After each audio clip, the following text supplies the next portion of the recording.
Sangali katuni furuka matigi ka au mara ni sondia katuni furuka matigi ka tu au fe. Duba katuni furuka matigi ka au mara.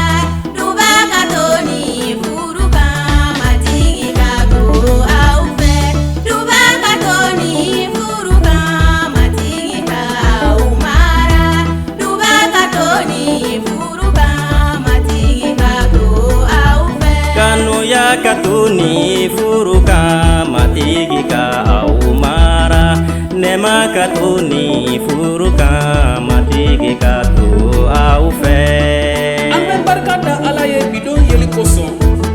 Ni ye duba tali ye ka ɲɛsin furudenw ma. Ala ka duba o ka da aw ka furu kan. Ala ka kanuya sinsin aw ni ɲɔgɔn cɛ. Sabali ni yafali ka sɔrɔ aw ka furu kɔnɔ. Nisɔndiya ka to aw ka furu kɔnɔ tuma bɛɛ ani wagati bɛɛ la. A ye aw hakili to Ala ka kuma la.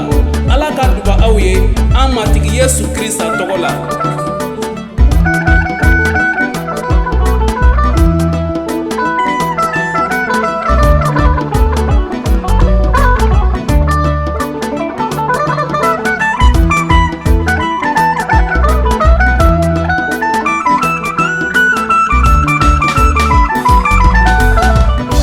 Duba katuni furuka matigi ka au mara.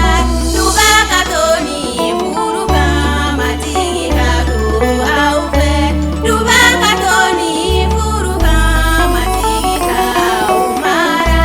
Duba katuni furuka matigi ka tu au fe. Yafali katuni furuka matigi ka au mara.